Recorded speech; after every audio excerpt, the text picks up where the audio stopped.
हर कहानी एक एहसास छोड़ जाती है, कुछ अधूरे रिश्ते, कुछ कड़वी सच्चाइयाँ। ये है एक ऐसी कहानी जो हर बार दिल छू जाती है। शुरू करते हैं आज का हिस्सा। दोस्तों, आप लोग वीडियो को लाइक नहीं करते? कृपया वीडियो को लाइक करें और चैनल को सब्सक्राइब जरूर करें। अब ध्यान से सुनो भाई लोग, फेमस होना है तो बस एक काम करो, नीचे एक धमाकेदार कमेंट छोड़ो। सबसे हटके कमेंट को मिलेगा मेरे अगली वीडियो में वीआईपी शाउट आउट। मतलब आपका नाम, आपके शब्द पूरे यूट्यूब पर छा जाएंगे। तो सोच क्या रहे हो? कमेंट ठोको और बन जाओ हमारे फेमस फैमिली का हिस्सा। एपिसोड 861 मृत्यु खंडे है। ध्रुवांत ने 3 लॉर्डों की टुकड़ियों को उनकी छद्मयुद्ध इच्छा आत्मा बनाने में मदद करने के लिए 2 दिन बिताए, और ऐसा करने की कीमत यह थी कि वह पूरे 1 दिन के लिए कमजोर अवस्था में था। युद्ध इच्छा आत्मा को परिष्कृत करने से आत्मिक ऊर्जा समाप्त नहीं होती थी, बल्कि व्यक्ति की इच्छा समाप्त होती थी। असंख्य इच्छाओं को नियंत्रित करने की आवश्यकता अधिक थी, और यही कारण था कि इतने सारे शक्तिशाली विशेषज्ञ थे, लेकिन उनमें से हर कोई युद्ध इच्छा को नियंत्रित नहीं कर सकता था। 4 टुकड़ियों की युद्ध इच्छा से जुड़ना और हर एक योद्धा के दिमाग में एक छाप छोड़ना निश्चित रूप से आसान नहीं था। इसलिए जब ध्रुवांत ने इसे पूरा किया तो वह धीरे धीरे ठीक होने से पहले पूरे 1 दिन के लिए कमजोर अवस्था में था। अगले दिन ध्रुवांत के ठीक होने के बाद 4 लॉर्डों ने सबसे पहले अपनी कृतज्ञता व्यक्त की, क्योंकि उन्होंने अभूतपूर्व शिष्टाचार दिखाया। ऐसा इसलिए था क्योंकि जब ध्रुवांत कल अपनी कमजोर अवस्था में था तो उन सभी ने छद्मयुद्ध इच्छा आत्माओं की शक्ति का परीक्षण किया था। यद्यपि उनकी तुलना वास्तविक युद्ध इच्छा आत्माओं से नहीं की जा सकती थी, फिर भी उन्होंने उनकी टुकड़ियों की ताकत बढ़ाने की अनुमति दी थी। इस प्रकार जब उन्होंने व्यक्तिगत रूप से मिठास का स्वाद चखा तो वे स्वाभाविक रूप से ध्रुवांत के महत्व को जानते थे। उन्हें स्वाभाविक रूप से ऐसे व्यक्ति के करीब जाना था, अन्यथा छाप समाप्त होते ही उनकी टुकड़ियां वापस लौट आतीं। जब कालिका ने ध्रुवांत के बगल में उनके रवैये को देखा तो वह मनोरंजित और विलाप करने से खुद को रोक नहीं सकी। उस समय जब वह डालुओ क्षेत्र में एक लॉर्ड बनी थी, शैलेंद्र और बाकी लोगों ने उसे रणवीर की तरह निशाना नहीं बनाया था, लेकिन उन सभी ने अपने दिलों में तिरस्कार महसूस किया था। आखिरकार उसकी उम्र या ताकत की परवाह किए बिना वह अभी भी लॉर्ड की उपाधि दिए जाने के लिए अपर्याप्त थी। अब जब कालिका अतीत के बराबर नहीं थी और उसकी ताकत अन्य लॉर्डों के बराबर थी, तो वह स्पष्ट थी कि यह सबसे अच्छा शैलेंद्र और बाकी लोगों को उसके प्रति अवमानना न करने दे सकता है। लेकिन बाद वाले के लिए उसके प्रति विनम्र होना अभी भी असंभव था। लेकिन अभी शैलेंद्र जैसे अभिमानी व्यक्ति भी उनकी कालिका टुकड़ी के प्रति विनम्र थे और उन्हें नाराज करने की हिम्मत नहीं करते थे। ये सभी परिवर्तन ध्रुवांत से उत्पन्न हुए थे। शायद उस युवा के पास आश्चर्यजनक ताकत नहीं थी, लेकिन उसने अपने साधनों पर भरोसा किया था और शैलेंद्र जैसे विशेषज्ञों को उसके साथ दोस्ती करने की पहल करने पर मजबूर किया था। आप लोगों को इतना विनम्र होने की जरूरत नहीं है। हम सब डालुओ क्षेत्र से हैं, इसलिए इस शिकार युद्ध में एक दूसरे की मदद करना स्वाभाविक है। 4 लॉर्डों के विनम्र होने की प्रतिक्रिया में ध्रुवांत ने भी विनम्रतापूर्वक उत्तर दिया था। जब 4 लॉर्डों ने देखा कि ध्रुवांत कितना विनम्र था और छाप जैसी महत्वपूर्ण चीज को पकड़ने के कारण अभिमानी व्यवहार नहीं कर रहा था, तो उन्होंने अपने दिलों में अधिक सहज महसूस किया और उनकी अभिव्यक्ति और भी सौम्य हो गई।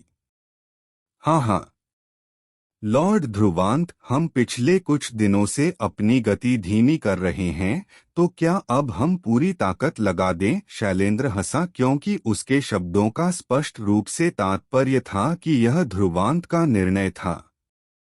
यह सुनकर ध्रुवांत ने संक्षेप में विचार किया, कहने से पहले, पतित युद्ध क्षेत्र में वर्तमान स्थिति कैसी है?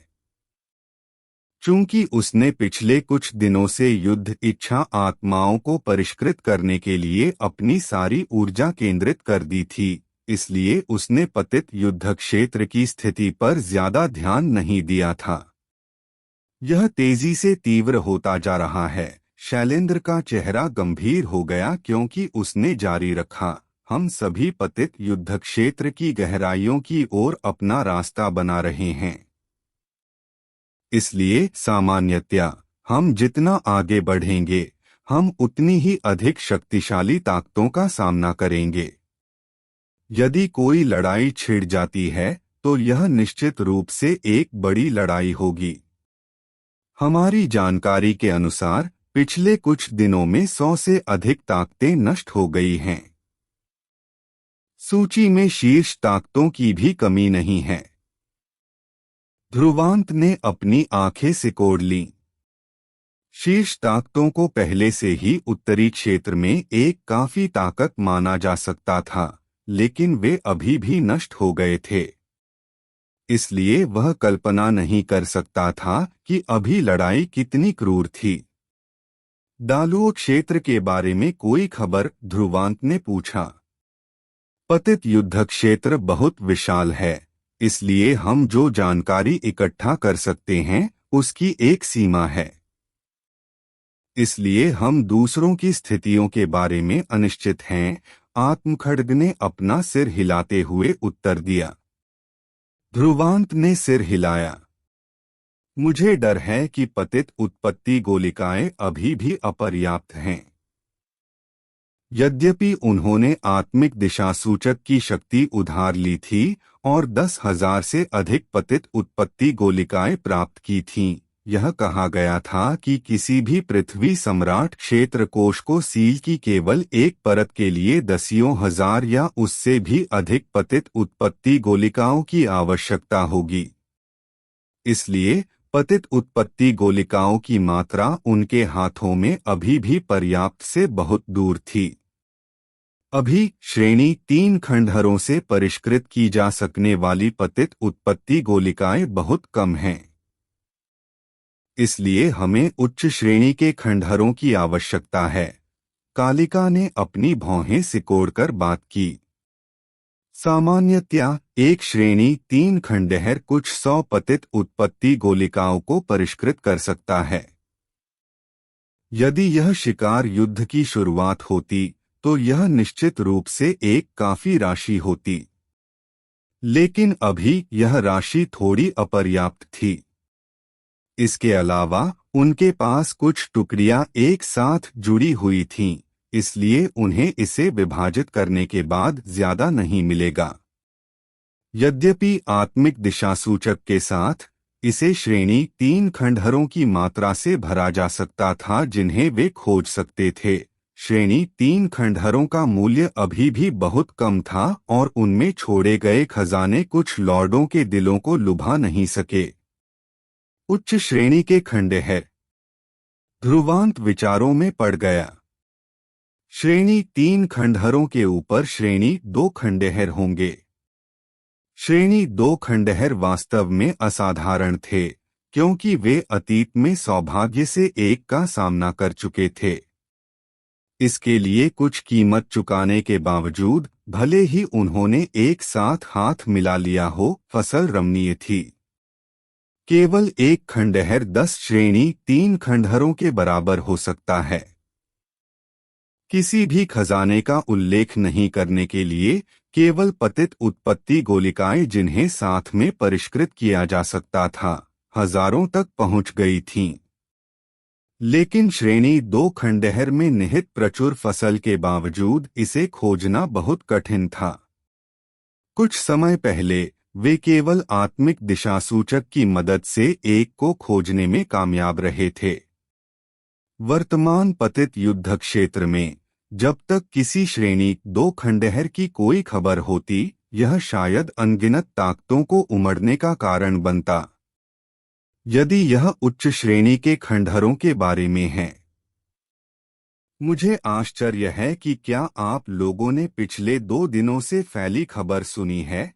विशाल चट्टान लॉर्ड, जो चुप रहा था, अचानक बोल पड़ा। ओह, शैलेंद्र और बाकी लोग स्तब्ध रह गए, उनकी भौहें एक साथ बुन गईं। क्या आप शायद उस मृत्यु खंडहर के बारे में बात कर रहे हैं जिसने पिछले 2 दिनों से लहरें बनाई हैं? मृत्यु खंडहर, ध्रुवांत ने संदेह में पूछा, क्योंकि उसे इसके बारे में कोई पता नहीं था। हाल ही में पतित युद्ध क्षेत्र के उत्तर पश्चिमी क्षेत्र में एक खंडहर की खोज की गई थी। कहा जाता है कि अब तक कोई भी जीवित बाहर निकलने में कामयाब नहीं हुआ है, इसलिए इसे मृत्यु खंडहर नाम दिया गया था, कालिका ने समझाया। अब मृत्यु खंडहर की खबर फैल रही है, जिसने कई शक्तिशाली ताकतों की रुचि जगाई है। ऐसा इसलिए है क्योंकि उनके अनुमानों के अनुसार मृत्यु खंडहर एक श्रेणी 1 खंडहर हो सकता है। श्रेणी 1 खंडहर, ध्रुवांत की पुतलियां अचानक बेकाबू रूप से संकरी हो गईं। वे पृथ्वी सम्राट क्षेत्र कोश के नीचे एक स्तर के खंडहर थे। अतीत में उसने आत्मिक दिशासूचक पर भरोसा करने की कोशिश की थी, लेकिन एक भी श्रेणी 1 खंडहर नहीं मिला था। तो कोई देख सकता है कि वे खंडहर कितने छिपे हुए थे। यही खबर है। लेकिन हम अनिश्चित हैं कि क्या यह श्रेणी 1 खंडहर है। आखिरकार इस लानत पतित युद्ध क्षेत्र में कुछ भी हो सकता है। कोई नहीं जानता कि अंदर क्या प्राप्त किया जा सकता है। लेकिन शैलेंद्र ने आवाज रोकी, ध्रुवांत को देखने से पहले। कहा जाता है कि इस मृत्यु खंडहर में युद्ध संरचना गुरुओं द्वारा छोड़े गए निशान लगते हैं। युद्ध संरचना गुरु। ध्रुवांत का चेहरा नाटकीय रूप से बदल गया क्योंकि उसकी आंखों में आग जल गई। युद्ध संरचना गुरु। वह एक महान अस्तित्व था जो महान हजार दुनिया में अत्यंत दुर्लभ था। वह नहीं जानता था कि क्या यह उसे एक वास्तविक युद्ध संरचना गुरु बनने की अनुमति दे सकता है। भले ही वह युद्ध इच्छा को नियंत्रित कर सकता था, उसने केवल सतह स्तर पर कदम रखा था और अभी भी चारों ओर जांच करने के लिए खुद पर भरोसा करना था। कालिका को ध्रुवांत की प्रतिक्रिया की उम्मीद लग रही थी और कहा जाता है कि किसी ने एक विशाल सेना की हड्डियां पाईं। इसलिए उन्होंने अनुमान लगाया कि मृत्यु खंडहर एक युद्ध संरचना गुरु द्वारा छोड़ा गया होगा।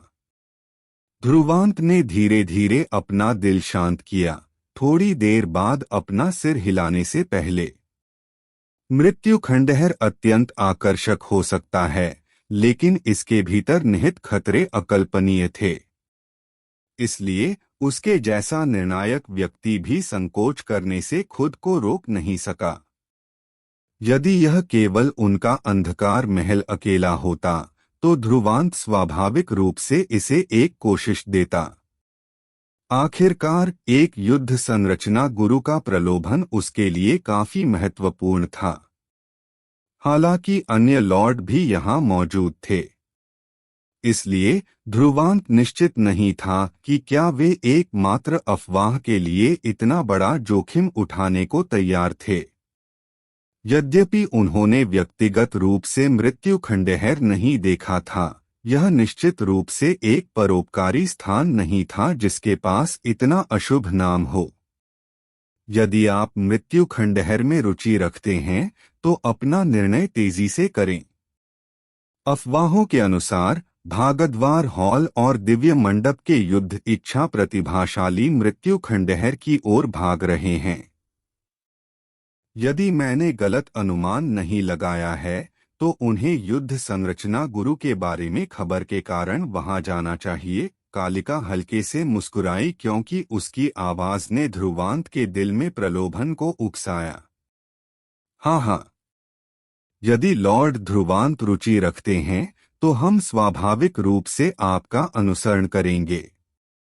हमारी 4 टुकड़ियों की युद्ध इच्छा आत्माओं के साथ हमें अपनी रक्षा करने की ताकत होनी चाहिए, चाहे मृत्यु खंडहर कितना भी खतरनाक क्यों न हो। ध्रुवांत के दिल में हिचकिचाहट को जानते हुए 4 लॉर्डों ने मुस्कुराते हुए एक नजर का आदान प्रदान किया। इसके अलावा हमने नहीं देखा है कि श्रेणी 1 खंडहर कितना दुर्जेय है, इसलिए हमें स्वाभाविक रूप से एक नजर डालने जाना होगा। उनके शब्द सुनकर ध्रुवांत ने अंततः भारी राहत महसूस की। यदि यह केवल उनका अंधकार महल अकेला होता तो यह अत्यंत खतरनाक होता, लेकिन 4 लॉर्डों के समर्थन से उनकी सुरक्षा बहुत बढ़ सकती थी। यह शायद इसलिए था क्योंकि उसने उनकी टुकड़ियों के लिए युद्ध इच्छा आत्माओं को परिष्कृत करने में उनकी मदद की, जिससे उन्हें एक एहसान मिला। अन्यथा 4 लॉर्ड शायद अज्ञात के साथ शामिल होने को तैयार नहीं होते। लेकिन चाहे कुछ भी हो, चूंकि चारों लॉर्ड इस पर सहमत हो गए थे, तो वे मृत्यु खंडहर को अपने उद्देश्य के रूप में रख सकते थे। ध्रुवांत ने धीरे धीरे अपने हाथ बांध लिए क्योंकि उसकी काली पुतलियों की गहराइयों में एक दिव्य रोशनी उमड़ पड़ी। युद्ध संरचना गुरु। वह अब इसके लिए उत्सुक है और आशा करता है कि मृत्यु खंडहर उसे निराश नहीं करेगा। एपिसोड 862 लावण्या। मृत्यु खंडहर पतित युद्ध क्षेत्र के उत्तर पश्चिम क्षेत्र में स्थित था, जो ध्रुवांत के स्थान से कुछ दूरी पर था। इसलिए निर्णय लेने के बाद वे बिना किसी हिचकिचाहट के तुरंत निकल पड़े थे। समय की कमी के कारण वे व्यावहारिक रूप से शीर्ष गति से यात्रा कर रहे थे। रास्ते में आत्मिक दिशा सूचक ने काफी संख्या में खंडहरों और यहां तक कि एक श्रेणी 2 खंडहर का भी पता लगाया था, लेकिन ध्रुवांत उनसे परेशान नहीं हो सका क्योंकि उसका मन मृत्यु खंडहर पर टिका हुआ था। सटीक रूप से कहें तो यह वह खबर थी जो युद्ध संरचना गुरु से संबंधित थी। वर्तमान महान हजार दुनिया में युद्ध संरचना गुरुओं की संख्या अत्यंत कम थी। इसलिए युद्ध संरचना गुरुओं के संबंध में कोई भी खबर अत्यंत दुर्लभ थी। इस प्रकार कोई भी जो युद्ध संरचना गुरु बनना चाहता था, निश्चित रूप से इस मौके को जाने नहीं देता। 2 अन्य युद्ध इच्छा प्रतिभाओं का भी शायद यही विचार था, अन्यथा वे वहां भाग नहीं रहे होते। इसलिए चूंकि ध्रुवांत का भी यही विचार था, उसने अपनी गति की सीमा पर यात्रा की, मृत्यु खंडहर की ओर भागते हुए जो समय बीतने के साथ और अधिक लोगों से घिरा हुआ था।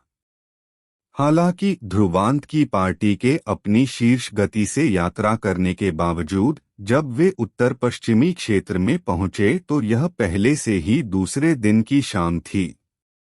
उत्तर पश्चिम क्षेत्र। जब ध्रुवांत की पार्टी ने इस क्षेत्र में कदम रखा तो उन्होंने महसूस किया कि यह क्षेत्र बाकी की तुलना में गहरा था। हालांकि यहाँ लोगों की मात्रा किसी भी अन्य क्षेत्र से कहीं अधिक थी। आकाश के चारों ओर सभी आकारों की पार्टियां अपना रास्ता बना रही थीं, इससे पहले कि वे बिजली के बोर्ड की तरह उत्तर पश्चिमी क्षेत्र की गहराइयों में अपना रास्ता बनाएं। वे लोग स्वाभाविक रूप से मृत्यु खंडहर के लिए यहाँ थे। यद्यपि यह एक अत्यंत अशुभ भूमि थी, इसके श्रेणी 1 खंडहर होने की खबर ने कई ताकतों को अपना तर्क खोने पर मजबूर कर दिया था।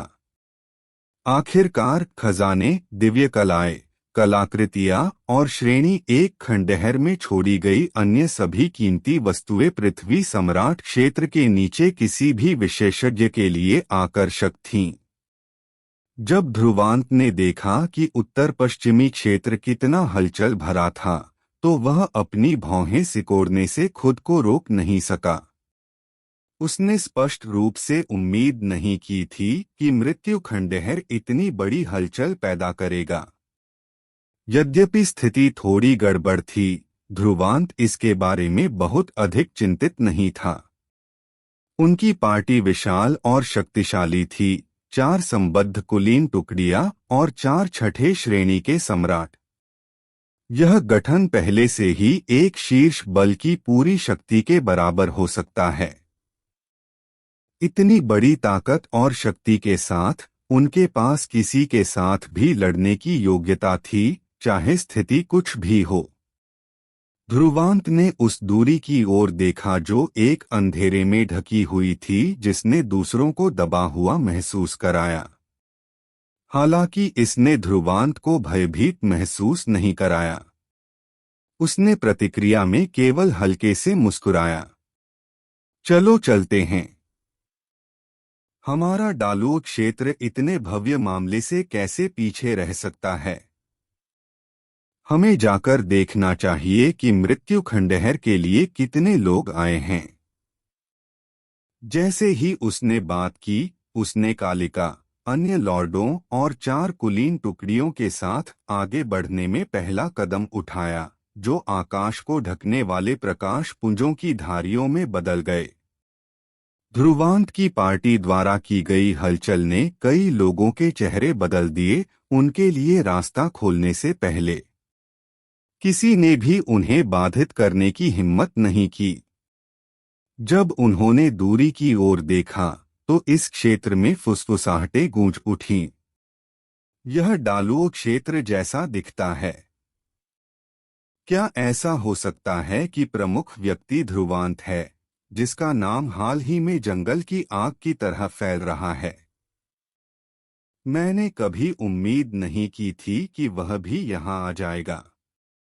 मृत्यु खंडहर में युद्ध संरचना गुरुओं से संबंधित समाचारों की अफवाहें हैं, और ध्रुवांत युद्ध इच्छा को नियंत्रित करने में सक्षम लगता है।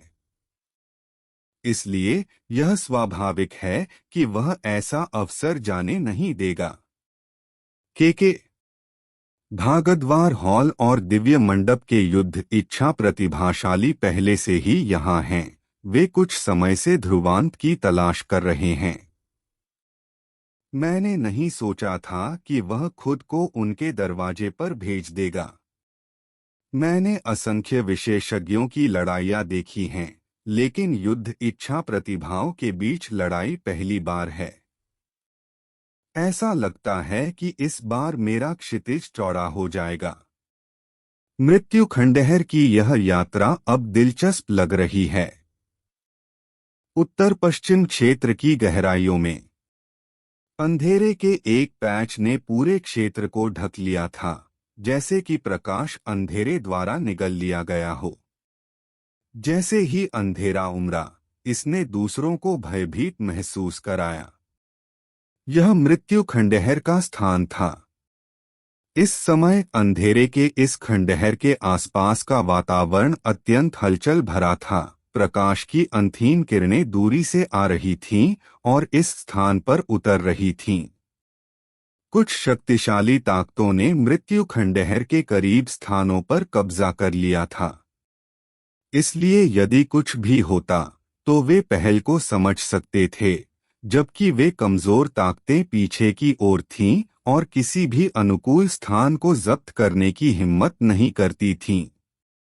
इस स्थान पर जो मजबूत थे, उन्हें स्वाभाविक रूप से बेहतर उपचार मिला। अन्य सभी ताकतें चारों ओर देख रही थीं, अन्य ताकतों की ताकत का अनुमान लगा रही थीं। लेकिन उन निगाहों का बहुमत आगे की कुछ चोटियों पर निर्देशित था। उनकी आंखों में डर भरा हुआ था। उन चोटियों पर कब्जा करने वाले चरम ताकतें थीं, जिनमें से प्रत्येक के पास एक मजबूत ताकत थी, जिसमें ऐसे गठन थे जो दूसरों को डर में छोड़ देते थे। उनमें से उत्तर की ओर चोटी पर केवल कई छायाचित्र थे, लेकिन उन छायाचित्रों ने सभी शक्तिशाली आत्मिक ऊर्जा उतार चढ़ाव का उत्सर्जन किया जो दूर से भी महसूस किए जा सकते थे। हालांकि वे उन निगाहों का केंद्र बिंदु नहीं थे। उनके सामने खड़ी एक सफेद पोशाक वाली महिला थी जो व्हीलचेयर पर बैठी थी। उसके बाल उसकी बर्फसफेद त्वचा और अंडाकार चेहरे पर लिपटे हुए थे। उसकी उपस्थिति अत्यंत नाजुक थी और उससे एक कमजोर आभा महसूस की जा सकती थी। वह दिव्य मंडप की युद्ध इच्छा प्रतिभा थी जिसे गहराई से छुपाया गया था। लावण्या। यद्यपि बहुत से लोग जानते थे कि देवता दिव्य मंडप में एक उत्कृष्ट स्तंभ था, केवल वे सक्षम कुछ लोग ही जानते थे कि ताकत के मामले में लावण्या शायद दिव्य मंडप में देवता से अधिक मजबूत थी। यद्यपि बाद वाली साधना के मामले में देवता से कमतर थी, युद्ध इच्छा में उसकी प्रतिभा उससे कहीं अधिक थी। यहाँ तक कि दिव्य मंडप के मंडप गुरु ने भी एक बार कहा था कि लावण्या निश्चित रूप से एक युद्ध संरचना गुरु बन सकती है। ऐसे शब्दों ने दिव्य मंडप में उसकी उत्कृष्ट स्थिति निर्धारित की थी। लेकिन दिव्य मंडप की इस छिपी हुई प्रतिभा ने उन सभी निगाहों को नजरअंदाज कर दिया था। उसकी शांत पुतलियां केवल अंधेरे से घिरे मृत्यु खंडहर को देख रही थीं। उसकी निगाहें टिमटिमाईं, ऐसा लग रहा था कि वह कुछ सोच रही है। उसके पीछे कई आकृतियां थीं जो सभी ध्रुवांत के परिचित थे। न केवल देवता वहां था, यहाँ तक कि सुरमान, अग्निवृक और दिव्यऋक्ष भी मौजूद थे। गठन भी असाधारण था। चोटी के नीचे एक आकृति थी जो अचानक ऊपर उड़ी, देवता के कानों में बोलने से पहले। बाद वाले का चेहरा तुरंत काला पड़ गया था, इससे पहले कि वह अपना सिर घुमाए और सभी से कहे, डालुओ क्षेत्र यहाँ है, ध्रुवांत उनमें से हैं। उस सफेद पोशाक वाली महिला की आंखों में उतनी लहरें नहीं थीं।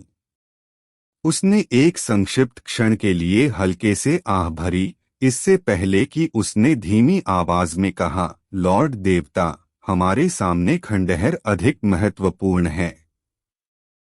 इसके अलावा कोई होगा जो उसकी क्षमता का अनुमान लगाने में हमारी मदद करेगा। उसके शब्द सुनकर देवता की अभिव्यक्ति बदल गई, इससे पहले कि वह एक दूर की चोटी को देखे, और धीरे से अपना सिर हिलाया। भूष। उनकी बातचीत के तुरंत बाद पीछे से हवा के फटने की आवाजें अचानक गूंज उठीं, क्योंकि कई ताकतों ने एक विशाल सेना को तूफान की तरह ढकते हुए देखने के लिए चारों ओर देखा, इससे पहले कि उनके सभी चेहरे बदल जाएं। यह डालुओ क्षेत्र है। अनगिनत विस्मयादिबोधक के बीच विशाल सेना आकाश में प्रकट हुई थी। ध्रुवांत, कालिका, शैलेंद्र और 3 अन्य लॉर्ड प्रकट हुए थे। ध्रुवांत ने इस क्षेत्र में अपनी निगाहें घुमाईं, कई शक्तिशाली आत्मिक ऊर्जा उतार चढ़ाव महसूस किए और अपनी आंखें सिकोड़ लीं। ऐसा लगता है कि कई शक्तिशाली ताकतों को इस खंडहर ने आकर्षित किया है। चलो वहां चलते हैं। तेजी से ध्रुवांत ने आगे एक स्थान निर्धारित कर लिया था। यद्यपि यह विशेषज्ञों से भरा था, वे उत्तरी क्षेत्र में डालुओ क्षेत्र की स्थिति से नहीं डरते थे। शैलेंद्र और बाकी लोगों ने अपना सिर हिलाया, फिर अपने हाथ लहराए, सेना को आदेश दिया और आकाश से एक विशाल चोटी की ओर उतरे। हालांकि जैसे ही ध्रुवांत की पार्टी उस पहाड़ पर उतरी थी, एक कान फाड़ देने वाली हंसी अचानक इस पूरे क्षेत्र में गूंज उठी थी। सज्जनों, यह वह जगह नहीं है जहां कोई भी आ सकता है। शैलेंद्र और बाकी लोगों का चेहरा ठंडा पड़ गया क्योंकि उन्होंने भयानक रूप से अपनी निगाहें एक चोटी की ओर स्थानांतरित कर दी जो बहुत दूर थी। उन्होंने समान रूप से शक्तिशाली आत्मिक ऊर्जा वृद्धि देखी जिसमें असंख्य छायाचित्र और शक्तिशाली आत्मिक ऊर्जा दबाव उनके शरीर से निकल रहे थे क्योंकि वे उनके सामने ऊंचे खड़े थे। यह भागदवार हॉल था। उस सेना के सामने खड़ा एक काले बालों वाला आदमी था जो काले वस्त्र और खून भरी आंखों से सुसज्जित था। वह व्यक्ति अपनी उदासीन आंखों से मुस्कुरा रहा था जो ध्रुवांत की ओर संकरी हो गई थी। मैं भागदवार हॉल का केशव हूँ। उसने अपनी लाल जीभ से अपने होंठ चाटे, फिर ध्रुवांत की ओर मुड़ा और एक भयानक मुस्कान दी। मुझे तुम्हारा सिर उधार चाहिए। एपिसोड 863 केशव। मैं भागदवार हॉल का केशव हूँ। मुझे थोड़ी देर के लिए तुम्हारा सिर उधार चाहिए। जब उस काले वस्त्र वाले आदमी की हंसी गूंजी तो इसने इस क्षेत्र में कई शोरगुलों को तुरंत शांत कर दिया। सभी प्रकार की निगाहें डालुओ क्षेत्र की पार्टी को देख रही थीं, जहां एक पतला छायाचित्र सुंदर विशेषताओं और शांत पानी की तरह शांत अभिव्यक्ति के साथ खड़ा था। पूरा क्षेत्र तुरंत शांत हो गया और अन्य ताकतों ने इस दृश्य को अपनी आंखों में रुचि की चमक के साथ किनारे से देखा। उन्होंने ध्रुवांत का नाम सुना था, एक ऐसा व्यक्ति जिसने देवता के साथ अपनी लड़ाई के बाद उत्तरी क्षेत्र की युवा पीढ़ी के शीर्ष पर अपनी स्थिति पूरी तरह से स्थिर कर ली थी। तो इस समय कोई भी ध्रुवांत की क्षमता पर संदेह नहीं करेगा। लेकिन भले ही ध्रुवांत मजबूत था, बोलने वाला काले वस्त्र वाला आदमी कोई साधारण व्यक्ति नहीं था। ऐसा इसलिए था क्योंकि वह भागदवार हॉल की युद्ध इच्छा प्रतिभा केशव था। ताकत के मामले में केशव को चौथी श्रेणी के सम्राट पर उसकी साधना के साथ उत्कृष्ट नहीं माना जा सकता था, लेकिन एक युद्ध इच्छा प्रतिभा के रूप में उसकी दूसरी पहचान ने दूसरों को उसे कम आंकने की हिम्मत नहीं करने दी। ऐसा इसलिए था क्योंकि हर कोई स्पष्ट था कि यदि केशव जैसी युद्ध इच्छा प्रतिभा एक कुलीन टुकड़ी को नियंत्रित करती है तो वे भयानक शक्ति के साथ विस्फोट कर सकते हैं। इस क्षेत्र की सभी निगाहों से देखे जाने पर ध्रुवांत ने अपनी काली पुतलियों से केशव को देखा। उसके चेहरे पर कोई लहरें नहीं थीं। वह बाद वाले के उकसावे से नाराज नहीं था। यह मूर्ख कहाँ से आया है जो इतने अभद्र शब्द कहने की हिम्मत करता है?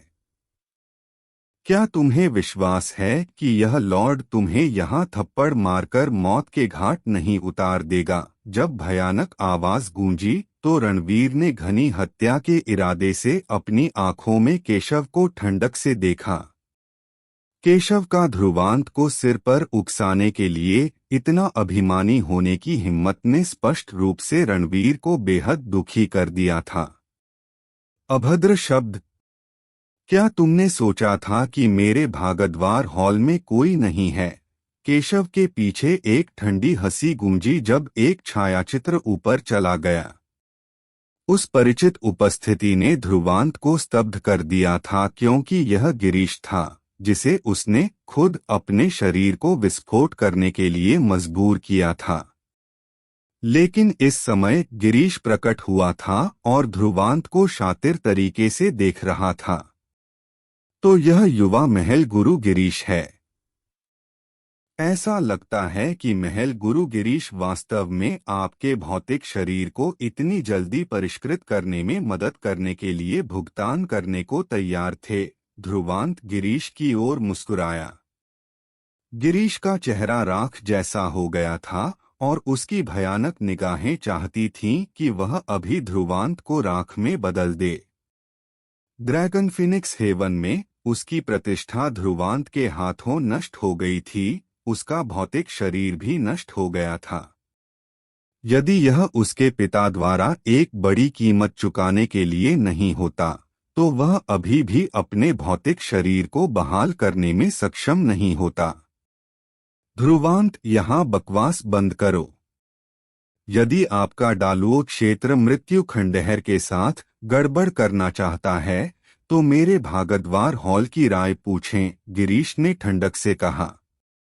गिरीश के शब्दों के साथ उसके बगल में 4 आकृतियां प्रकट हुई थीं। वे 4 आकृतियां अत्यंत मजबूत थीं, जो गिरीश के बगल में खड़ी धातु के टावरों की तरह दिख रही थीं। उन चारों की छाया ने गिरीश को ढक लिया था।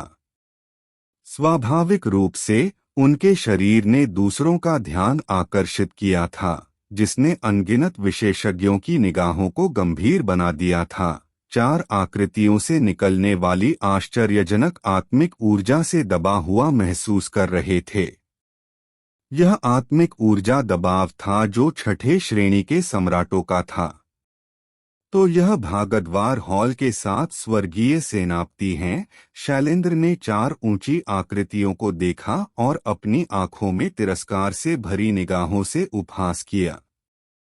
इसके बारे में क्या? 7 स्वर्गीय सेनापतियों की इन केवल 4 पीछे की रैंकिंग वाली आकृतियों के साथ तुम मेरे डालुओ क्षेत्र को बाधित करने की हिम्मत करते हो। हम क्या बड़ी बात है? क्या तुमने सोचा था कि तुम शैलेंद्र अजय हो?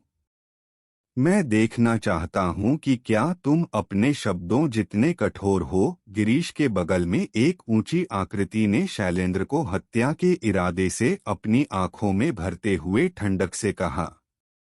तो आओ और मुझे आजमाओ। शैलेंद्र हंसा, फिर अचानक एक कदम आगे बढ़ाया क्योंकि असीम आत्मिक ऊर्जा एक तूफान की तरह बह निकली, तुरंत आकाश को काला कर दिया और अनगिनत विशेषज्ञों के चेहरे बदल दिए। उन्हें महसूस हुआ होगा कि शैलेंद्र की साधना वर्तमान में 6ठे श्रेणी के सम्राट क्षेत्र के शिखर पर थी। जब भागद्वार हॉल के उन ऊंचे स्वर्गीय सेनापतियों ने शैलेंद्र से आने वाले शक्तिशाली आत्मिक ऊर्जा दबाव को महसूस किया तो उनके चेहरे थोड़े बदल गए, लेकिन कोई डर नहीं था। उसकी आकृति हिल गई थी और वह आगे बढ़ने वाला था, लेकिन ध्रुवांत द्वारा अचानक रोक दिया गया। गिरीश ने ठंडक से ध्रुवांत को देखा और उपहास किया। ध्रुवांत, तुम्हें वर्तमान स्थिति पता होनी चाहिए। यदि हम यहाँ लड़ाई शुरू करते हैं तो मेरा मानना है कि तुम लोग खेल से बाहर होने से बहुत दूर नहीं होगे। ध्रुवांत ने अपनी आंखें सिकोड़ लीं। यदि यह अन्य समय होता तो उसे भागद्वार हॉल के गठन के साथ भी लड़ने में कोई आपत्ति नहीं होती, लेकिन वह इस समय ऐसा नहीं कर सकता था। इतने सारे विशेषज्ञ यहाँ एकत्र होने के साथ यह भेड़ियों के एक समूह को उसे काटने का कारण बन सकता है। वह अभी भी भागद्वार हॉल के साथ लापरवाही से लड़ाई शुरू नहीं कर सकता था। हाँ, भाई गिरीश, हम पहले डालुओ क्षेत्र से छुटकारा पाने के लिए सेना में क्यों नहीं शामिल होते? जब ध्रुवांत की निगाहें टिमटिमा रही थीं, इस क्षेत्र में एक हल्की हंसी गूंजी, जिससे सभी ताकतों का चेहरा बदल गया। इससे पहले कि वे अपनी निगाहें उस चोटी की ओर स्थानांतरित करें जिस पर दिव्य मंडप का कब्जा था, उस चोटी पर देवता ध्रुवांत को मुस्कान फिर भी नहीं मुस्कान अभिव्यक्ति के साथ देख रहा था। जब अन्य सभी ताकतों ने यह दृश्य देखा तो उनके दिल धड़क उठे। क्या ऐसा हो सकता है कि दिव्य मंडप और भागद्वार हॉल डालुओ क्षेत्र से निपटने के लिए सेना में शामिल होने जा रहे थे? यदि यह मामला फैलता है तो यह निश्चित रूप से एक बड़ी लहर पैदा करेगा। ध्रुवांत ने ठंडक से देवता को देखा और उदासीनता से कहा, एक आवारा कुत्ता भी यहाँ भौंकने की हिम्मत करता है। ऐसा लगता है कि अतीत में 1000 मील का पीछा तुम्हारे लिए पर्याप्त नहीं था। देवता और सुरमान की निगाहें ठंडी पड़ गईं क्योंकि उन्होंने भयानक रूप से ध्रुवांत को देखा।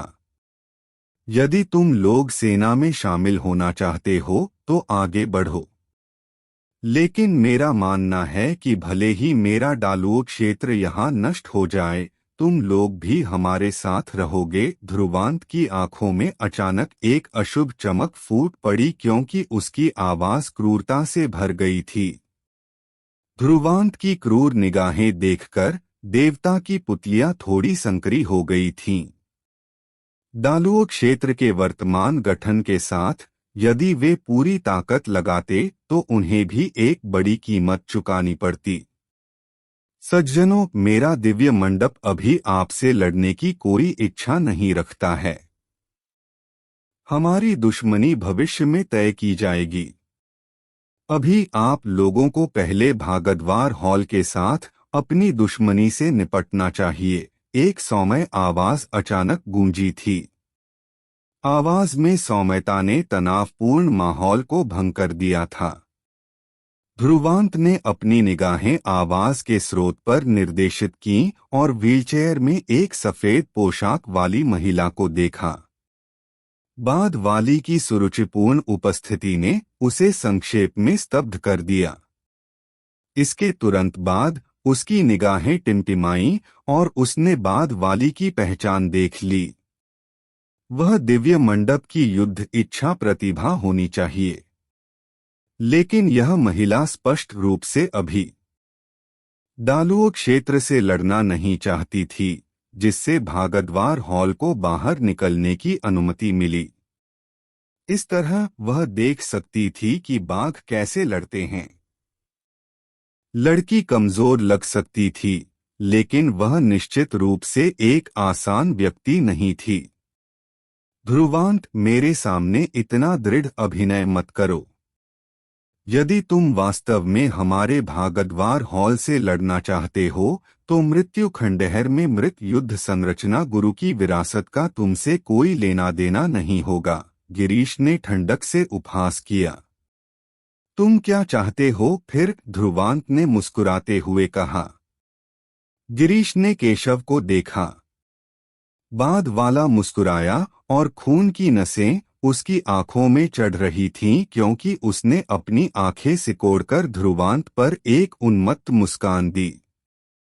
मैंने सुना है कि तुम युद्ध इच्छा आत्मा को भी परिष्कृत कर सकते हो। वह ध्रुवांत को देखने के लिए मुड़ा। यदि तुम लोग इस मृत्यु खंडहर का हिस्सा बनना चाहते हो और अभी मेरे भागदवार हॉल से नहीं लड़ना चाहते हो तो यह सरल है।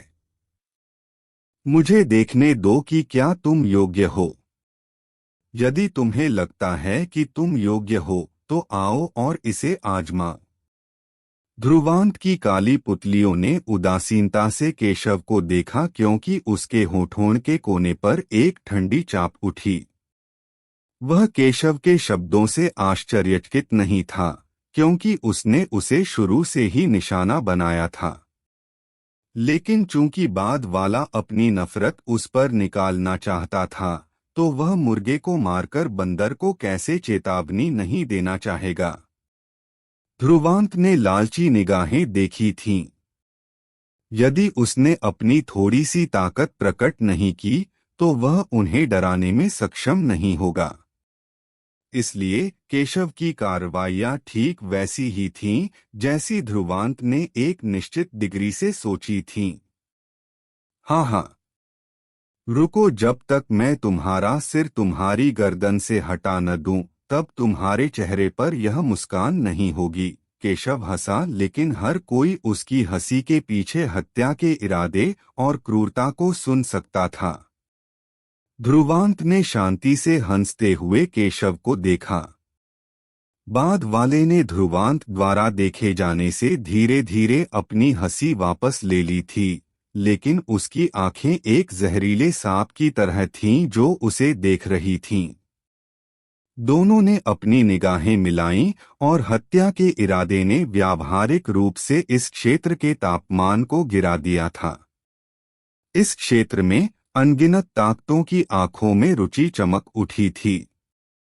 ऐसा इसलिए था क्योंकि वर्तमान स्थिति को देखते हुए ऐसा लग रहा था कि डालुओ क्षेत्र और भागद्वार हॉल की युद्ध इच्छा प्रतिभा लड़ने वाले थे।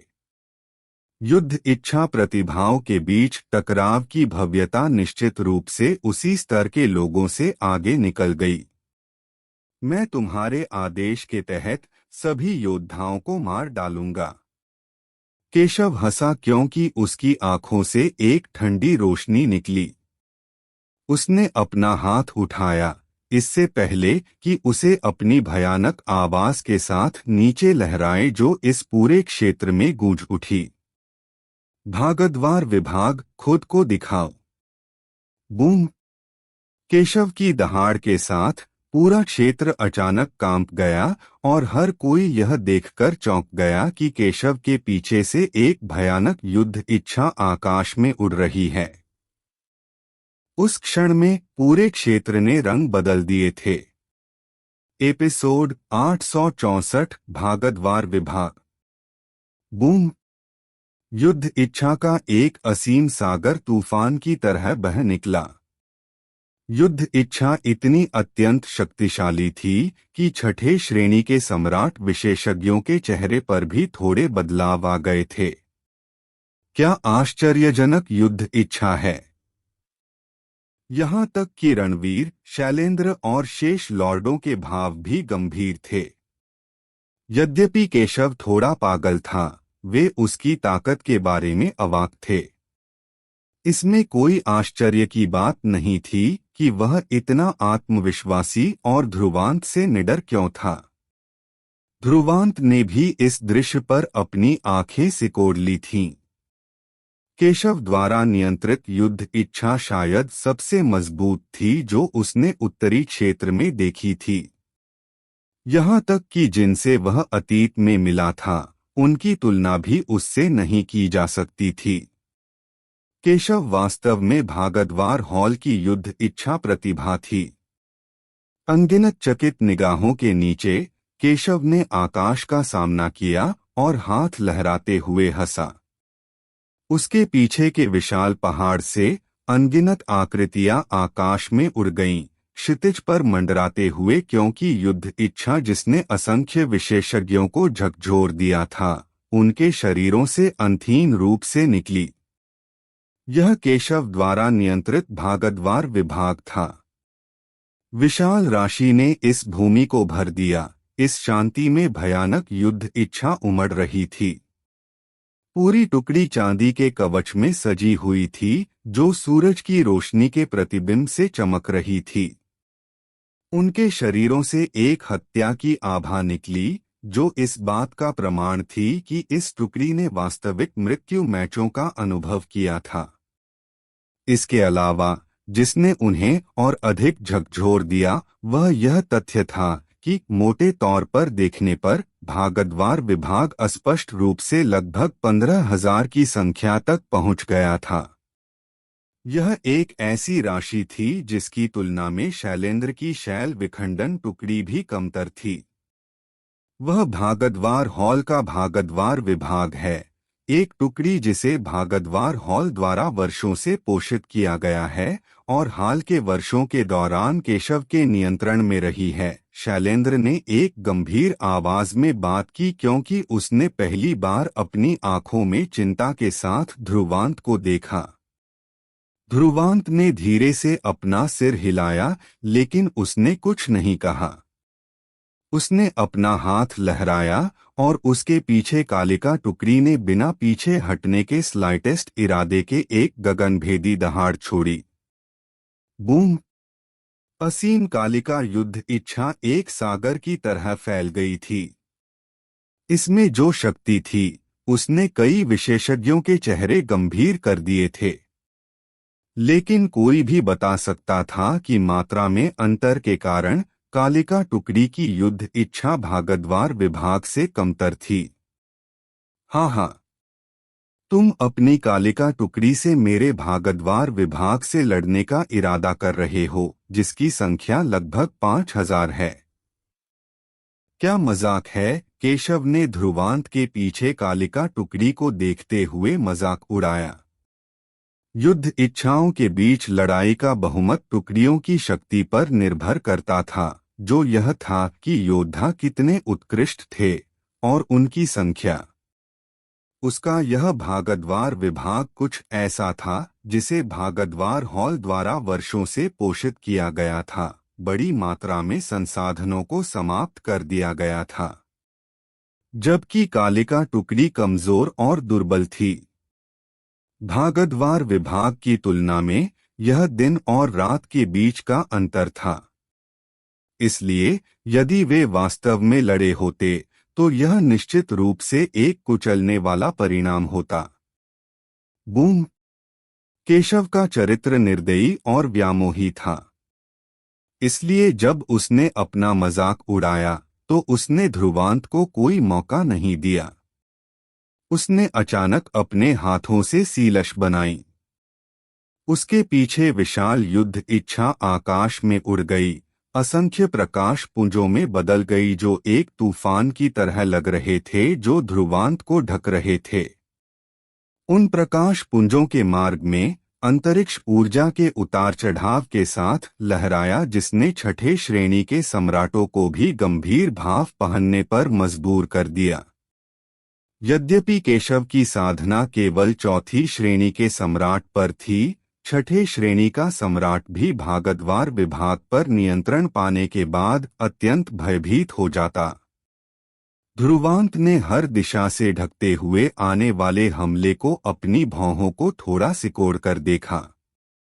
उसके हाथ ने भी सीलश बनाई और उसके पीछे असीम युद्ध इच्छा सागर लहराया और एक विशाल युद्ध इच्छा अवरोध में बदल गया। Boom boom boom. अनगिनत युद्ध इच्छा प्रकाश पुंज अवरोध से टकराए, जिससे विशाल अवरोध तेजी से ढह गया, इससे पहले कि वह एक जोरदार विस्फोट के साथ बिखर जाए। जैसे ही अवरोध बिखर गया, युद्ध इच्छा के शेष प्रकाश पुंज ध्रुवांत की ओर बह गए। ली। ध्रुवांत की पुतलियों में एक ठंडी रोशनी चमकी और स्वर्ग और पृथ्वी के बीच एक शानदार चीख गूंज उठी। युद्ध इच्छा के सागर में एक विशाल युद्ध इच्छा आत्मा ने तुरंत रूप ले लिया था। इसके दोनों पंख तेज ब्लेड की तरह थे जो बाहर निकले और तुरंत उन हिंसक आत्मिक ऊर्जा उतार चढ़ावों को रोशनी की चिंगारियों में बदल दिया। अनगिनत निगाहें ध्रुवांत के पीछे विशाल अंधकार पक्षी युद्ध इच्छा आत्मा पर केंद्रित थीं, उनकी आंखों में सदमा चमक रहा था। वह युद्ध इच्छा की आत्मा है। यह वास्तव में शक्तिशाली है। इसने कालिका टुकड़ी की युद्ध इच्छा को बहुत बढ़ा दिया है। इसमें कोई आश्चर्य की बात नहीं है कि लोग कह रहे हैं कि केवल वही टुकड़ियां जिन्होंने अपनी युद्ध इच्छा आत्मा बनाई है, उन्हें एक वास्तविक टुकड़ी माना जा सकता है। तो युद्ध इच्छा की आत्मा इतनी शक्तिशाली है। सभी प्रकार की फुसफुसाहटें पूरे क्षेत्र में गूंज उठीं। आखिरकार बहुत कम टुकड़ियां थीं जो अपनी युद्ध इच्छा आत्मा बना सकती थीं, इसलिए इस क्षण इसे देखना ने उनके क्षितिज को चौड़ा कर दिया था। हाँ, यह तुम्हारी युद्ध इच्छा आत्मा है। केशव ने ध्रुवांत के पीछे विशाल कालिका टुकड़ी की युद्ध इच्छा आत्मा को देखते हुए अपने होठों के कोने पर उपहास की एक चाप लटकाते हुए मजाक उड़ाया। चूंकि ऐसा है तो मैं तुम्हें अपना क्षितिज चौड़ा करने दूंगा। अपने शब्द समाप्त करते हुए उसके पीछे युद्ध इच्छा अचानक बाहर निकल गई थी, क्योंकि यह उन्मत्त रूप से एक साथ आई थी। इसने तुरंत विशाल युद्ध इच्छा से चोटी पर बड़ी दरारें पैदा कर दी। यह एक भूकंप जैसा था। सभी ने अपनी निगाहें केशव के पीछे केंद्रित कर ली थीं। अचानक छाया जिसने उसे ढक लिया था ने कई विशेषज्ञों के चेहरे को गंभीर से आश्चर्य में बदल दिया था। एक विशाल युद्ध इच्छा ड्रैगन जो लगभग कुछ हजार फीट आकार का था, बन गया था, क्षितिज पर मंडरा रहा था। फुफकार ने अंतरिक्ष में उतार चढ़ाव पैदा कर दिया था और ड्रैगन के शरीर पर चमकदार प्रतीक उत्कीर्ण थे जो आश्चर्यजनक उतार चढ़ाव का उत्सर्जन कर रहे थे। वह युद्ध इच्छा ड्रैगन ध्रुवांत द्वारा बनाई गई युद्ध इच्छा आत्मा से भी बड़ा था। दोनों की तुलना करने पर आत्मिक ऊर्जा उतार चढ़ाव में भी अंतर था। यह ध्रुवांत वास्तव में अपनी क्षमताओं को बढ़ा चढ़ाकर पेश कर रहा है। उसकी कालिका टुकड़ी की संख्या केवल 5000 के आसपास है और केशव की टुकड़ी उसकी अपनी से 3 गुना है। उन दोनों द्वारा बनाई गई युद्ध इच्छा आत्मा मूल रूप से दिन और रात है। दिव्य मंडप की चोटी पर देवता ने ठंडक से उपहास किया जब उसने 2 विशाल युद्ध इच्छाओं को देखा। ठीक उसके सामने लावण्या ने अपनी आंखें थोड़ी सिकोड़ लीं। इसके अलावा जब उसने ध्रुवांत की युद्ध इच्छा आत्मा को देखा तो उसकी आंखों में सदमे का संकेत था।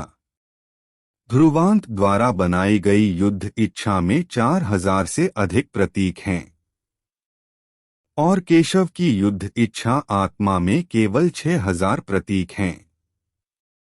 लावण्या ने खुद से बुदबुदाया। उसकी बुदबुदाहट सुनकर देवता संक्षेप में स्तब्ध रह गया। हंसने से पहले ऐसा लगता है कि ध्रुवांत मरने के लिए दृढ़ है। यद्यपि वे नहीं जानते थे कि प्रतीकों का क्या मतलब है, वे लावण्या की अभिव्यक्ति से बता सकते थे कि प्रतीकों की उच्च संख्या अधिक शक्तिशाली होनी चाहिए। लावण्या ने देवता पर ध्यान नहीं दिया। वह आश्चर्य से ध्रुवांत को देख रही थी। शायद अधिकांश लोग युद्ध इच्छा की शक्ति से अपरिचित थे। यह इतना अधिक था कि उनमें से अधिकांश युद्ध इच्छा को नियंत्रित करने के प्रारंभिक चरण में थे और इसके बारे में ज्यादा नहीं जानते होंगे।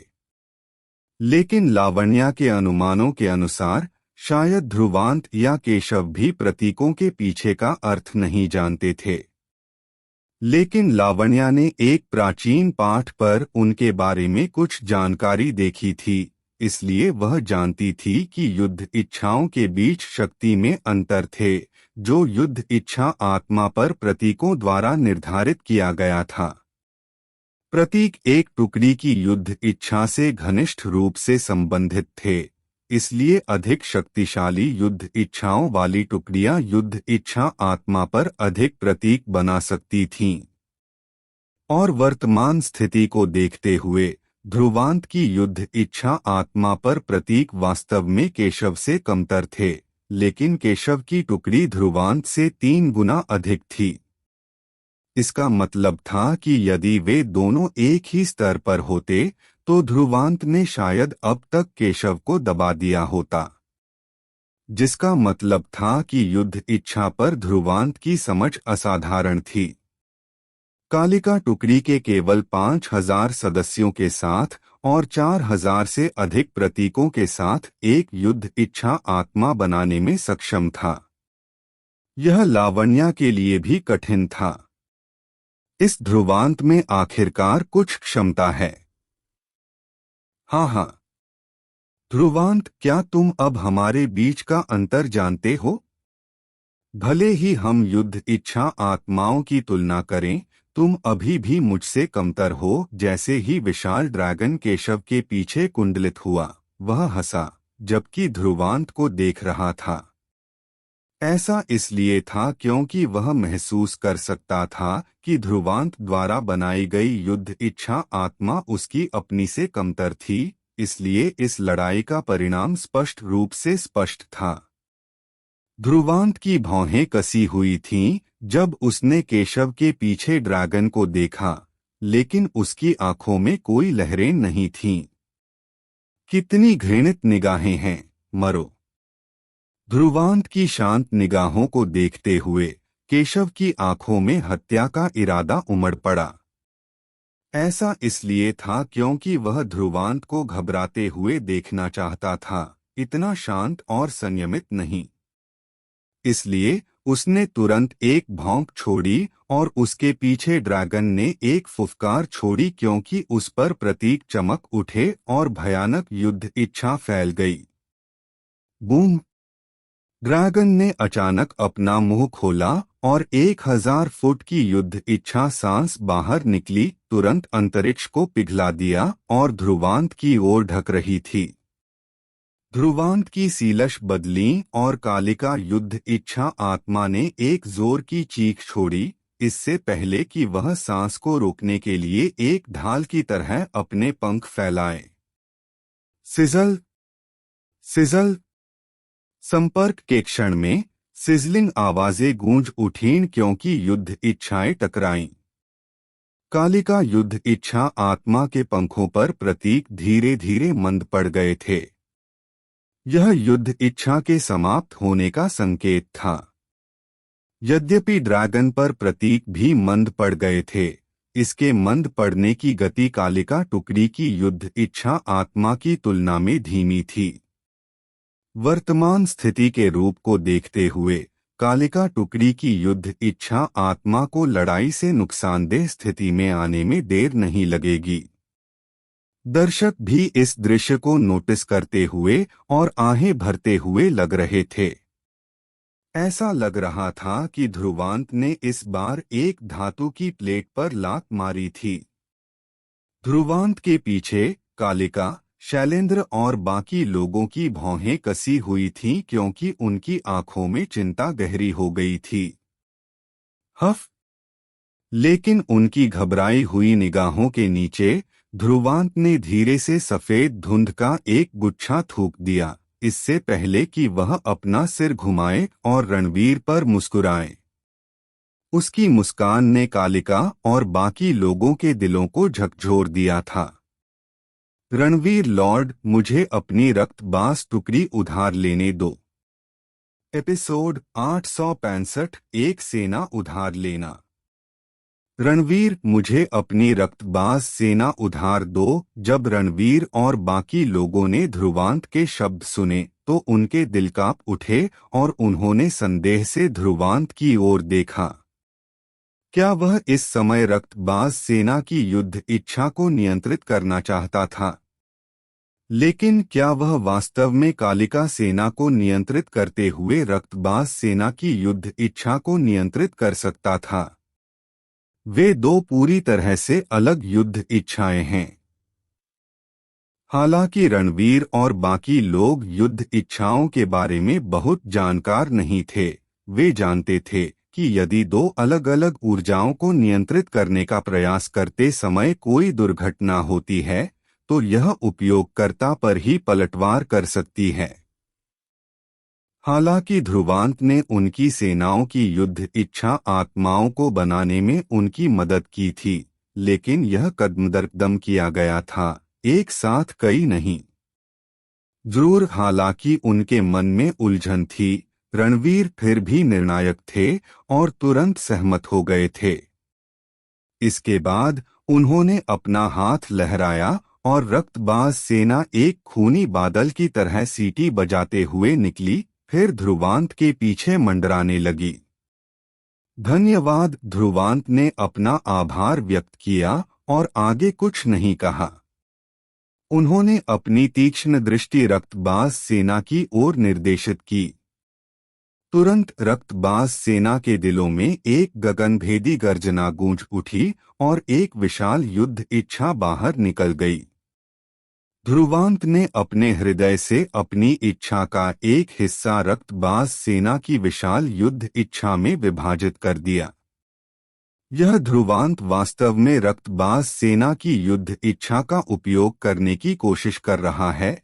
ध्रुवांत के कार्यों ने इस क्षेत्र में हंगामा खड़ा कर दिया था, जो अपेक्षित था, और अनगिनत संदिग्ध निगाहें ध्रुवांत पर पड़ी, जबकि उन्हें अविश्वास महसूस हुआ। क्या ध्रुवांत संकट में कोई भी प्रयास कर रहा है? देवता ने ठंडी हंसी उड़ाते हुए अपनी भौहें सिकोड़ी। वह जल्दबाजी में काम नहीं कर रहा है। उसके सामने लावण्या ने धीरे से अपना सिर हिलाया, फिर अपनी आंखों में आश्चर्य की एक झलक के साथ ध्रुवांत की आकृति पर ध्यान केंद्रित किया। अलग अलग युद्ध इच्छाओं को नियंत्रित करना असंभव नहीं है, लेकिन इसके लिए नियंत्रण के अत्यंत कठिन स्तर की आवश्यकता होती है। तो क्या वह इसे प्राप्त कर सकता है? देवता का चेहरा थोड़ा भद्दा था जब उसने कहा। लावण्या ने उत्तर दिया, मुझे यकीन नहीं है, लेकिन चूंकि ध्रुवांत एक शांत व्यक्ति है, उसे कोई निरर्थक कार्य नहीं करना चाहिए। चूंकि उसने ऐसा करने का फैसला किया है, तो उसमें कुछ आत्मविश्वास होना चाहिए। देवता की दृष्टि काली पड़ गई, लेकिन वह उसका खंडन नहीं कर सका। उसने ध्रुवांत से लड़ाई की थी और वह बाद वाले के चरित्र को जानता था। बिना आत्मविश्वास के कुछ करना ऐसा कुछ नहीं था जो ध्रुवांत करेगा। लेकिन देवता से यह स्वीकार करवाना स्पष्ट रूप से असंभव था। वह यह मानना पसंद करेगा कि ध्रुवांत सिर्फ संघर्ष करने की कोशिश कर रहा था। हालांकि उसे उम्मीद नहीं थी कि केशव ध्रुवांत को मार डालेगा। वह बाद वाले की प्रतिष्ठा को बर्बाद होते देखने को तैयार था। तुम दो युद्ध इच्छाओं को नियंत्रित करने की कोशिश कर रहे हो? तुम सच में अभिमानी हो। केशव की निगाहें ठंडी थीं क्योंकि उसने भी अपनी आंखों में झिलमिलाहट के साथ इस दृश्य को देखा था। एक युद्ध इच्छा प्रतिभा के रूप में वह जानता था कि ध्रुवांत की वर्तमान हरकतें कितनी अभिमानी थीं। ऐसा इसलिए है क्योंकि उसे भी दो युद्ध इच्छाओं को नियंत्रित करने के लिए लंबे समय की आवश्यकता होगी, लेकिन ध्रुवांत का रक्तबाज सेना के साथ उच्च अनुकूलता नहीं दिख रही थी। हालांकि उसने वे शब्द कहे थे, लेकिन उसकी हरकतें और भी क्रूर थीं। ड्रैगन ने कुछ उग्र हमले शुरू कर दिए। हालांकि कालिका सेना की युद्ध इच्छा पीछे हट रही थी, लेकिन अभी तक पराजित नहीं हुई थी। गड़गड़ाहट। युद्ध इच्छाओं के बीच हिंसक टकराव ने इस क्षेत्र में एक तूफान ला दिया था, जिससे यह पूरा क्षेत्र कांप उठा। लेकिन कांपने के बाद भी ध्रुवांत की आकृति हिली नहीं थी। उसने अपनी दोनों आंखें बंद कर ली थीं, बाहरी दुनिया के सभी हस्तक्षेपों को बंद कर दिया था। उसके मन ने उसकी इच्छा को रक्तबाज सेना की युद्ध इच्छा के साथ तेजी से विलीन होने के लिए नियंत्रित किया था। उसने 10 सांसों से अधिक समय तक अपनी आंखें बंद रखीं, फिर धीरे धीरे उन्हें अपनी आंखों की गहराइयों में लाल रोशनी की झिलमिलाहट के साथ खोला। बूम! उसी क्षण जब ध्रुवांत ने अपनी आंखें खोलीं, रक्तबाज सेना की युद्ध इच्छा अंततः खून की किरणों के साथ फूट पड़ी जो क्षितिज में उड़ गईं और आपस में गुंथने लगीं। अनगिनत चकित निगाहों ने इस दृश्य को देखा, लेकिन बहुत जल्दी उनका आश्चर्य सदमे में बदल गया जब उन्होंने महसूस किया कि एक विशाल रक्तचील अपने पंख फैला रही थी और रक्त प्रकाश उन रून्स के साथ गुंथा हुआ था जो चील पर फैले हुए थे, जिसने एक आश्चर्यजनक युद्ध इच्छा भी उत्पन्न की थी।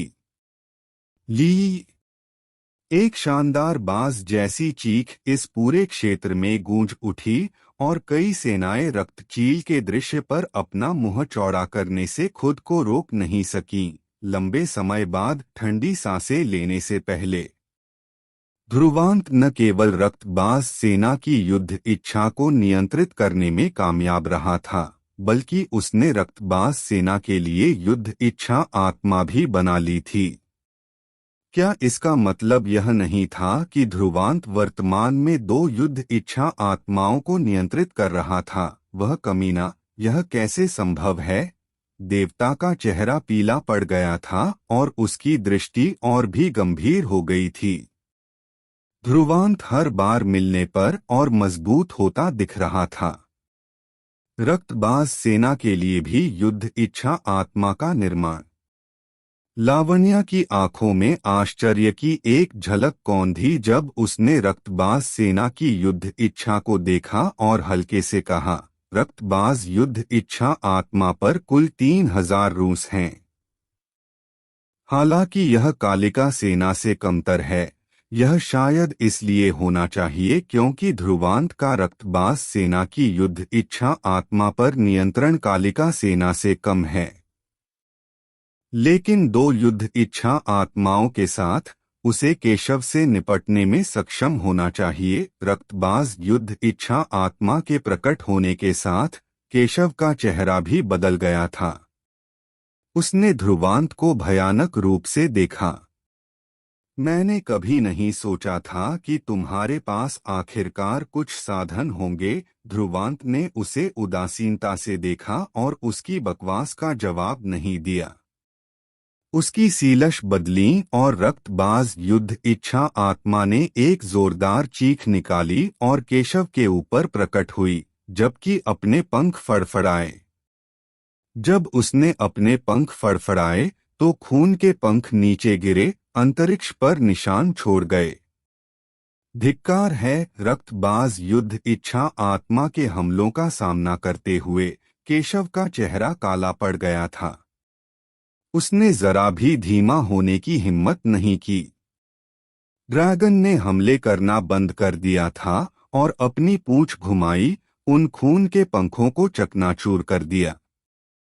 जब ड्रैगन युद्ध इच्छा आत्मा ने हमला करना बंद कर दिया तो कालिका युद्ध इच्छा आत्मा तुरंत आगे बढ़ी। रक्तबाज युद्ध इच्छा आत्मा के साथ ड्रैगन युद्ध इच्छा आत्मा को निशाना बनाया। बूम! 3 युद्ध इच्छा आत्माएं लड़ी और एक संक्षिप्त क्षण बाद ध्रुवांत और केशव दोनों की आंखों में रोशनी की ठंडी चमक थी। अगले ही पल 3 युद्ध इच्छा आत्माएं हिंसक युद्ध इच्छाओं के साथ फूट पड़ी और एक साथ टकरा गईं। इस टकराव में कोई फैंसी चालें नहीं थीं। वे पूरी तरह से युद्ध इच्छाओं की शक्ति पर प्रतिस्पर्धा कर रहे थे। पहले ड्रैगन युद्ध इच्छा आत्मा स्पष्ट रूप से कालिका युद्ध इच्छा आत्मा से अधिक मजबूत थी, लेकिन रक्तबाज युद्ध इच्छा आत्मा के शामिल होने के साथ ड्रैगन युद्ध इच्छा आत्मा दब गई और दोनों पक्ष थकावट के मुकाबले में फंस गए।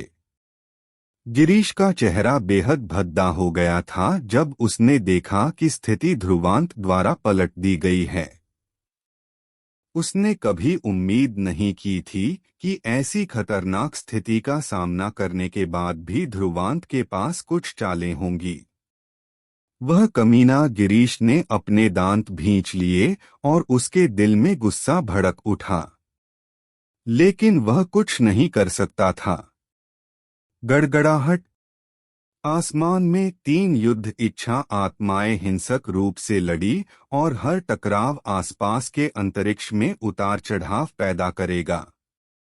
अंत में 3 युद्ध इच्छा आत्माएं पूरी ताकत से टकराईं और अनगिनत चकित निगाहों के नीचे प्रभावों से फट गईं। दोनों पक्ष वास्तव में समान स्तर पर लड़े। यह कैसे संभव है? केशव की आंखें इस दृश्य पर लाल हो गईं। हालांकि वे समान स्तर पर लड़े थे, फिर भी यह उसके लिए अत्यंत अस्वीकार्य था। उसने आकाश गहन विभाग की कुलीन सेना को नियंत्रित किया, जबकि ध्रुवांत के पास केवल एक कमजोर कालिका सेना थी। रक्तबाज सेना के साथ भी दूसरे पक्ष के पास केवल लगभग 10,000 की संख्या थी, जो अभी भी उनके आकाश गहन विभाग से कम थी। इसलिए परिणाम वैसा नहीं था जैसा उसने उम्मीद की थी। तुम्हारे हाथों में सेना बर्बाद हो गई है। ध्रुवांत ने उदासीनता से केशव पर नजर डाली और उसकी शांत आवाज ने बाद वाले की आंखों को और भी खून से लथपथ कर दिया। तुम मौत को बुलावा दे रहे हो? केशव दहाड़ा और आकाश गहन विभाग को ध्रुवांत के साथ फिर से लड़ने का आदेश देने वाला था। हालांकि गिरीश उसके बगल में प्रकट हुआ था और उसने उसे एक काले भाव के साथ रोक दिया था। उनके आकाश गहन महल को उसके पिता से मृत्यु खंडहर की जांच करने का आदेश मिला था। यदि वे दूसरे पक्ष के साथ मिलकर भारी हार का सामना करते तो उनके पास मिशन को पूरा करने की कोई और क्षमता नहीं होती। गिरीश के विचारों के अनुसार वह केवल खंडहर में प्रवेश करने से पहले ध्रुवांत की भावना को कम करने, उसकी प्रतिष्ठा को बर्बाद करने के लिए केशव की क्षमता का उपयोग करना चाहता था। उसके पास पूर्ण युद्ध छेड़ने का कोई विचार नहीं था। हम मृत्यु खंडहर में प्रवेश करने के बाद फिर से उससे निपटेंगे, गिरीश ने केशव की ओर कहा। केशव का एक क्रूर भाव था जब उसने अपनी खून से लथपथ आंखों से ध्रुवांत को घूरा, अपनी आस्तीन झाड़ने और पीछे हटने से पहले। ध्रुवांत ने केवल शांति से इस दृश्य को देखा था। केशव के पीछे हटने के बाद ही उसने अपनी ठंडी नजर देवता की ओर घुमाई। उसकी ठंडी आवाज गूंजने से पहले, क्या अभी भी कोई है जो मेरे महान हेवनलॉ डोमेन की योग्यता पर संदेह करता है? पूरा क्षेत्र शांत था। इस समय ध्रुवांत को भड़काने की किसी में हिम्मत नहीं थी, यहाँ तक कि छठी कक्षा के संप्रभुओं की आंखों में भी डर छिपा था। ध्रुवांत ने इस लड़ाई से अपनी ताकत स्थापित कर ली थी। देवता का चेहरा काला था लेकिन उसने कुछ नहीं कहा। इस क्षेत्र में सन्नाटा देखकर ध्रुवांत ने और कुछ नहीं कहा। वह मुड़ने लगा और शिविर में लौटने वाला था। बूम! लेकिन जैसे ही ध्रुवांत मुड़ने वाला था, एक जोरदार आवाज गूंज उठी। यह एक चीख थी जो अनगिनत योद्धाओं की दर्दनाक चीख की तरह लग रही थी।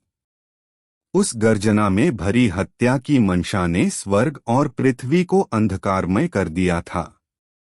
अचानक हुए बदलावों ने सभी उपस्थित लोगों को चौंका दिया था, इससे पहले कि वे अचानक अपने सिर उठाकर अपनी हैरान निगाहें अंधेरे में मृत्यु खंडहर की ओर निर्देशित करते। वह असामान्य गर्जना मृत्यु खंडहर से आती हुई लग रही थी। आगे क्या होने वाला है, ये जानने के लिए कहानी को सुनते रहिए। और अगर आपको हमारी कहानी पसंद आए तो हमारे चैनल रामजय एस्पायर टॉक्स को सब्सक्राइब करना न भूलें और वीडियो को हाइप भी करें। क्या आप भी हर महीने ऑनलाइन पैसे कमाना चाहते हैं लेकिन सही रास्ता नहीं मिल रहा? तो अब ढूंढना बंद कीजिए। टेक सेवी फ्रंट पर पाएं हर तरीका, ब्लॉगिंग, एफिलिएट, यूट्यूब और भी बहुत कुछ, वो भी आसान हिंदी में और बिल्कुल फ्री। आज ही विजिट करें हमारी वेबसाइट techsavvyfront.blogspot.com, क्योंकि मौका हर दिन नहीं मिलता।